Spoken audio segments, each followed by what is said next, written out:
नमो भगवते वासुदेवाय।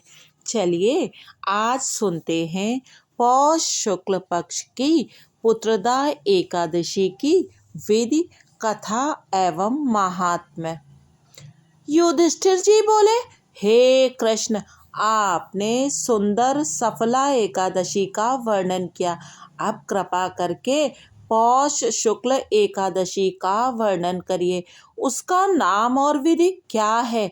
किस देवता का पूजन होता है? श्री कृष्ण बोले, हे राजन, लोकों के उपकार के लिए पौष शुक्ल एकादशी की विधि मैं कहूँगा। एकादशी व्रत का प्रारंभ करने का शुभ समय चैत, वैशाख, माघ और मार्गशीर्ष की एकादशियां हैं। मलमास या अधिक मास गुरु शुक्र के अस्त रहते हुए दिन 6, सूर्य संक्रांति तथा सूर्य चंद्र के ग्रहण के समय व्रत का प्रारंभ नहीं करना चाहिए। कम से कम 8 वर्ष की आयु वाला व्यक्ति व्रत करने का अधिकारी है। सधवा स्त्रियों को अपने पति की आज्ञा को प्राप्त करके अथवा उनके साथ ही व्रत करना चाहिए। व्रत श्रद्धा भक्ति पूर्वक करना चाहिए। किसी के दबाव में आकर व्रत ना करें। व्रत का विधान दशमी से शुरू होकर 3 दिन में अर्थात द्वादशी को संपन्न होता है। द्वादशी के द्वितीय प्रहर में व्रत का पारायण किया जाता है, अर्थात सुपात्र ब्राह्मण को भोजन करा के भोजन करना चाहिए अथवा मंदिर में सीधा भिजवाना चाहिए। यदि एकादशी व्रत को भूल जाए तो द्वादशी को व्रत करके त्रयोदशी के दिन पारायण करे। व्रत के नियम। व्रत के प्रथम दिन अर्थात दशमी के दिन से 3 दिन द्वादशी तक अंडा, मांस, तांबूल, फूल, सहवास, उड़द, मसूर, चना, चावल आदि अन्न, तेल, शाक, शहद का त्याग करें। कांसे के पात्र में भोजन ना करें। मिथ्या ना बोले। जुआ आदि निकृष्ट कर्मों से दूर रहें। स्नान आदि नित्य कर्म से निवृत्त होकर एकादशी व्रत का संकल्प करें और श्रद्धा भक्ति सहित श्री हरि का व्रत विधानानुसार पूजा करें। 3 दिन यदि हो सके तो बाजार के टूथपेस्ट और नमक तंबाकू मिला मंजन ना करें। दातौन करें। अशक्त, दुर्बल अथवा रुग्ण व्यक्ति दूध, फल, औषधि आदि का सेवन कर सकते हैं। एकादशी के आहार। एकादशी के दिन सागार अर्थात आहार का विशेष विधान है। जिस दिन जो आहार लेना है केवल उससे व्रत रहना यदि कठिन है तो पहले ग्रास में उस विशेष सागार को लेकर पीछे अन्य शाकाहार या फलाहार लेना चाहिए।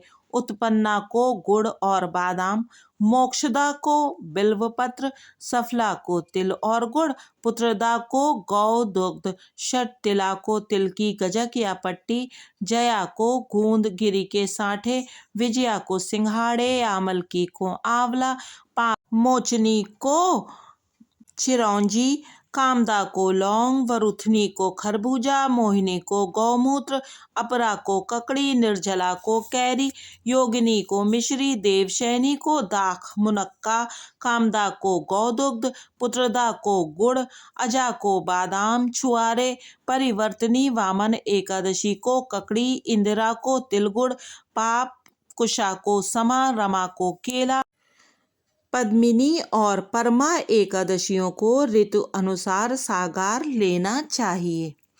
यह सब पापों को दूर करने वाली पुत्रदा एकादशी है। सिद्धि और कामना को पूर्ण करने वाले नारायण इसके देवता हैं। चर अचर तीनों लोकों में श्रेष्ठ और कुछ नहीं है। कथा के सुनने से हरि भगवान मनुष्य को विद्यावान और यशस्वी बनाते हैं। पुत्रदा एकादशी की कथा। भद्रावती नाम की एक नगरी थी। वहाँ सुकेतुमान नामक राजा था। उसकी शैव्या नाम की प्रसिद्ध रानी थी। वह राजा पुत्रहीन था। बहुत दिनों तक राजा चिंतन में लगा रहा, परंतु पुत्र नहीं हुआ। मैं क्या करूं, कहाँ जाऊं, संतान की प्राप्ति कैसे होवे। सुकेत मानुको राज्य और पुर में कहीं भी सुख नहीं मिलता था। अपनी शैव्या रानी के साथ प्रतिदिन दुखी रहता था। इस कारण राजा का तर्पण से दिया हुआ जल पितरों को उष्ण होकर मिलता था। पितृगण चिंता करते थे कि राजा के मरने के बाद हमारे कुल में ऐसा कोई नहीं है जो हमारा तर्पण करेगा। इस प्रकार पितृगण दुखी हुए। उनके दुख के मूल को जानकर राजा भी संताप करने लगा।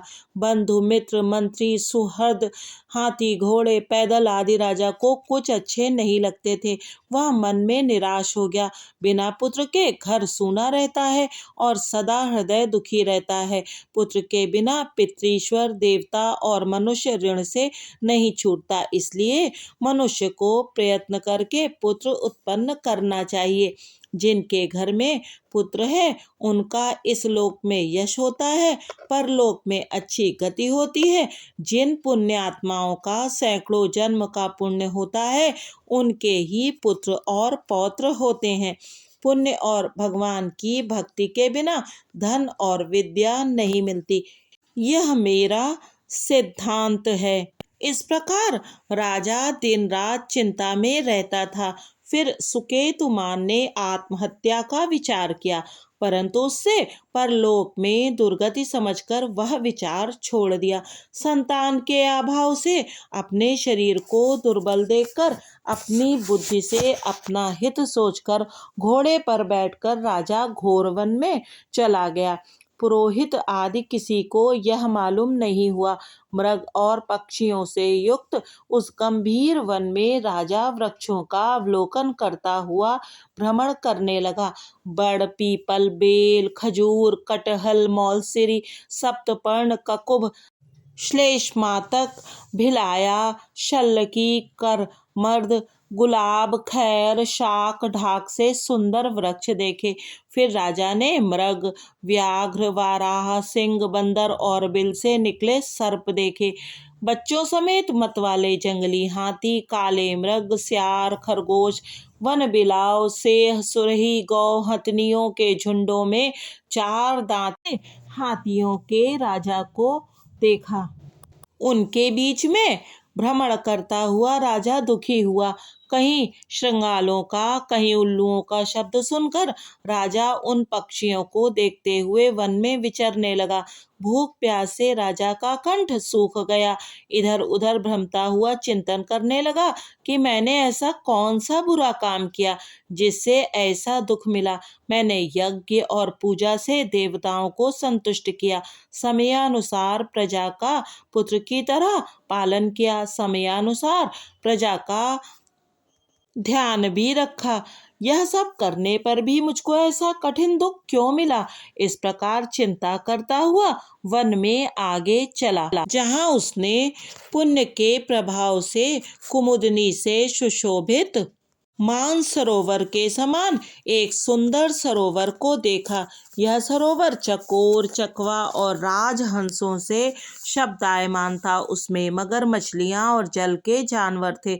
ऐश्वर्यमान राजा ने सरोवर के पास बहुत से मुनियों के आश्रम देखे तो उससे अच्छे शकुन होने लगे।